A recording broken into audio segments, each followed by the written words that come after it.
इंदिरा का जन्म उत्तर प्रदेश के एक छोटे से शहर में हुआ था। उसके पिता भारतीय फौज में इंजीनियर थे और उसकी मां स्वास्थ्य विभाग में काम करती थी। इंदिरा अपने माता पिता की दूसरी संतान थी। उसकी एक बड़ी बहन तथा एक छोटा भाई भी था। इंदिरा को बचपन से ही खेल कूद का बड़ा शौक था। उसे फुटबॉल और वॉलीबॉल जैसे खेल बहुत पसंद थे। इंदिरा अभी छोटी ही थी कि एक दिन उसके पिता का देहांत हो गया। पिता के देहांत के बाद उसके परिवार की जिम्मेदारी उसकी बड़ी बहन के पति ने उठाई। बड़ी होने तक इंदिरा ने फुटबॉल और वॉलीबॉल में कई राष्ट्रीय पदक जीते थे और इसी प्रतिभा के दम पर उसका सिलेक्शन इंडियन आर्मी में हो गया था। एक दिन इंदिरा खुशी खुशी घर आई और चहकते हुए अपनी माँ से लिपट गई। अरे क्या हुआ? ऐसी कौन सी बात हो गई जो तू इतना चहक रही है? माँ, इंडियन आर्मी की चिट्ठी आई है, मेरा सिलेक्शन हो गया है। मुझे एक हफ्ते के अंदर दिल्ली हेडक्वार्टर में रिपोर्ट करना है। इंदिरा की बातें सुनकर माँ की आंखें खुशी से छलक उठी। धीरे धीरे वह दिन भी आ गया जब इंदिरा को दिल्ली के लिए निकलना था। इंदिरा की सब तैयारी पूरी हो चुकी थी। अच्छा माँ, अब मैं निकलती हूँ, गाड़ी का समय हो गया है। अपना ख्याल रखना और खाना समय पर खा लिया करना। और देख, बाहर का ज्यादा कुछ मत खाना। मैंने तेरे सामान में कुछ लड्डू और मठरियाँ रख दी हैं, उन्हें तू ही खाना, किसी को बांट मत देना। हाँ माँ, मैं अपना ख्याल रखूंगी। अब मैं कोई बच्ची नहीं हूँ जो तुम इतनी चिंता कर रही हो। हाँ, मालूम है बहुत बड़ी हो गई, मगर चाहे तू कितनी भी बड़ी क्यों ना हो जाए, मेरे लिए तो तू बच्ची ही रहेगी। इसके बाद इंदिरा अपनी माँ से गले मिलती है और घर से निकल जाती है। उसकी आंखों में आने वाली जिंदगी के रंगीन सपने तैर रहे थे, मगर उसे मालूम नहीं था कि ट्रेन का ये सफर हमेशा के लिए उसकी जिंदगी को बदल कर रख देने वाला है। रात का समय था। ट्रेन में सब लोग खाना खाकर सोने जा रहे थे।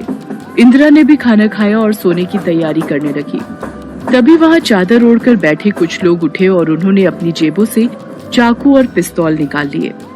इंदिरा को समझते देर न लगी कि ये लोग लुटेरे हैं जो ट्रेन में मुसाफिरों को लूटने के लिए भेस बदल कर बैठे थे। लूटपाट करते हुए वो लुटेरे इंदिरा के पास आए।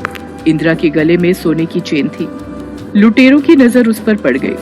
चल, ये सोने की चेन निकाल। नहीं, ये चेन मेरे पिता की आखिरी निशानी है, मैं ये तुम्हें नहीं दूंगी। अरे देगी कैसे नहीं? इतना कहकर वो जबरदस्ती उसके गले से चेन छीनने लगा। इंदिरा ने चेन को बचाने की कोशिश की और इसी धक्का मुक्की में वो चलती ट्रेन से बाहर गिर गई और उसका एक पैर ट्रेन के नीचे आ गया। इंदिरा भयानक दर्द से चीख उठी और फिर बेहोश हो गई। रात भर वो उसी तरह पटरी के किनारे बेहोश पड़ी रही।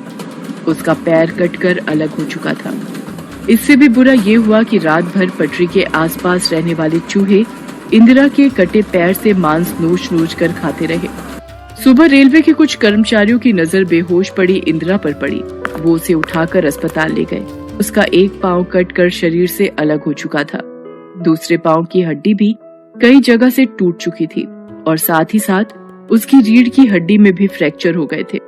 इंदिरा पूरे 3 दिन तक बेहोश रही। 3 दिन बाद जब उसे होश आया तो अपनी इस हालत पर उसे रोना आ गया। उसकी माँ और घर वाले उसे घेर कर खड़े थे।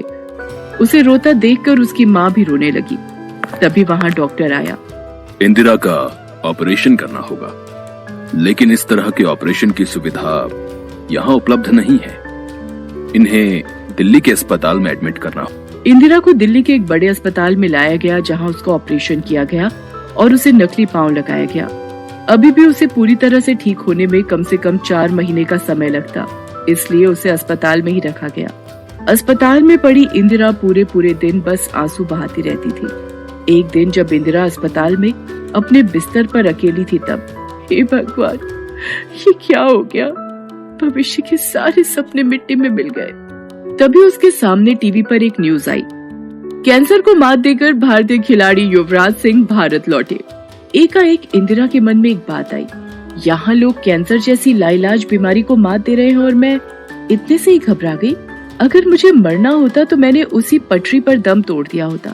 हे भगवान, अगर तूने मुझे बचाया है तो जरूर मेरे जीवन में कुछ अच्छा लिख रखा होगा। मैं अपाहिजों की जिंदगी नहीं जीऊंगी। ये मेरा दूसरा जन्म है। अब मैं एवरेस्ट फतेह करूंगी और लोगों को दिखा दूंगी विकलांग होना कोई शाप नहीं है। हाँ, बस थोड़ी बदकिस्मती जरूर है। मगर ये बदकिस्मती तुम्हारे सपनों को पूरा करने से नहीं रोक सकती। इस सोच ने इंदिरा के रोम रोम में जोश भर दिया। इस इच्छा शक्ति के कारण वो 2 महीनों में ही ठीक हो गई। डॉक्टरों के भी आश्चर्य का ठिकाना न रहा। उनके जीवन का ये शायद पहला ऐसा केस था जिसमें मरीज अपने तय समय से पहले ही ठीक हो गया था। इन 2 महीनों में न सिर्फ इंदिरा ठीक हुई थी बल्कि अपने नकली पैर पर चलना भी सीख लिया था उसने। अब समय था अपने सपने को पूरा करने का। इसके लिए वो भारत की पहली महिला पर्वतारोही जिन्होंने एवरेस्ट को फतेह किया था उनसे मिली। तुमने इस हालत में एवरेस्ट फतेह करने की सोची? अरे तुम तो एवरेस्ट फतेह कर चुकी हो, अब बस दुनिया को तारीख पता चलनी बाकी है। मुझसे जो भी मदद हो पाएगी मैं करने को तैयार हूँ। इनकी तरह कई और लोगों ने भी इंदिरा को अपने सपने को पूरा करने में मदद की और आखिर में वो दिन भी आया जब इंदिरा अपने दल के साथ एवरेस्ट फतेह करने के अभियान पर निकली। 7 दिन की थका देने वाली यात्रा के बाद वो लोग एवरेस्ट की घाटी में पहुँचे। दोस्तों, अब हम एवरेस्ट की घाटी में पहुंच चुके हैं। कल से हम एवरेस्ट की चढ़ाई शुरू करेंगे। आज आप लोग आराम से सो जाइए। इंदिरा भी अपने टेंट में सोने चली गई। अगले दिन जब वो उठी तब उसे एक बुरी खबर पता चली। दोस्तों, मौसम विभाग की चेतावनी आई है कि आगे पूरे 1 सप्ताह मौसम खराब रहेगा। इस स्थिति में हम एवरेस्ट की चढ़ाई नहीं कर पाएंगे। हमें अपना मिशन यहीं रोकना पड़ेगा। नहीं, मैं यहाँ इस तरह निराश होकर वापस जाने नहीं आई हूँ। अब अगर मैं जाऊंगी तो एवरेस्ट पर तिरंगा फहरा कर ही जाऊंगी। दल के मुखिया और बाकी लोगों ने इंदिरा को लाख समझाया मगर एक बार वो जो फैसला ले चुकी थी उससे टस से मस न हुई। आखिर लोग उसे उसके हाल पर छोड़कर वहां से लौट गए। इंदिरा ने अपनी चढ़ाई शुरू की। मौसम विभाग के कहे अनुसार मौसम दिनों दिन खराब होता चला गया मगर इंदिरा ने हार नहीं मानी और विशाल एवरेस्ट को अपने बनावटी पैरों से रौंदते हुए आगे बढ़ती रही। इसी चढ़ाई के दौरान एक दिन मौसम हद से ज्यादा खराब हो गया। इंदिरा को भी अपने कदम कुछ देर के लिए रोकने पड़े। रात का समय था। आसमान में चांद उगा हुआ था। ठंडी बर्फीली हवाएं पेड़ों को झुका रही थी। इंदिरा एक चट्टान की ओट में बैठी थी। तभी उसे एक गुर्राहट की आवाज सुनाई दी। फिर उसे अंधेरे में 2 सुर्ख आंखें चमकती हुई दिखाई दी। ये पहाड़ी पर रहने वाला विशाल भेड़िया था। उस भेड़िए ने अपने शिकार इंदिरा की खुशबू सूंघ ली थी। वह सधे कदमों से उसकी ओर बढ़ने लगा। विशाल भेड़िए को सामने देखकर इंदिरा का दिल धक धक करने लगा। डर के मारे उसका सारा शरीर बर्फीला तूफान होने के बावजूद पसीने से भीग गया। लगता है अब मेरा अंत आ गया है। मैं अपाहिज भला इस भेड़िए का मुकाबला कैसे कर पाऊंगी? मुझे भी दूसरे लोगों के साथ वापस लौट जाना चाहिए था।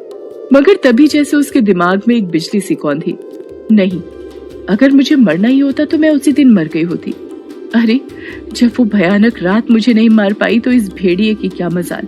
इतना सोचते ही इंदिरा पूरे जोश के साथ उठ खड़ी हुई। अब वो खौफ से बाहर आ चुकी थी। उसके सारे शरीर में सनसनी दौड़ रही थी और फेफड़ों में सर्द लहर। उसने भेड़िए की आंखों से आंखें मिलाई। वो धीरे धीरे कदम बढ़ाते हुए भेड़िए की ओर बढ़ने लगी। अब डरने की बारी भेड़िए की थी। आज तक उसके सारे शिकार उससे डरकर भागते रहे थे मगर आज पहली बार कोई शिकार उसकी आंखों में आंखें मिलाकर उसकी ओर बढ़ रहा था। इंदिरा का रौद्र रूप देखकर वो दुम दबाकर भाग गया। इस जीत ने इंदिरा के जोश को दोगुना कर दिया। कुछ ही दिनों में सब बाधाओं को पार करते हुए उसने एवरेस्ट की चोटी पर अपना कदम रख दिया। इंदिरा ने एवरेस्ट की चोटी पर तिरंगा लहराया। आज इंदिरा उस भयानक काली रात को भूल चुकी थी जिसने उसे अपाहिज बनाया था। आज वो एवरेस्ट की चोटी पर खड़ी सूरज से आंखें मिला रही थी। अपनी अपंगताओं से संघर्ष करते हुए इंदिरा ने जो मुकाम हासिल किया था उस पर उसे आसमान भी सलामी दे रहा था।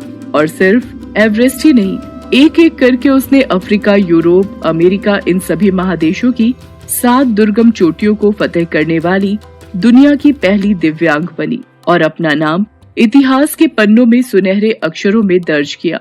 आदमी विकलांग सिर्फ मन से होता है साहब। अगर मान लो तो हार है, अगर ठान लो तो जीत।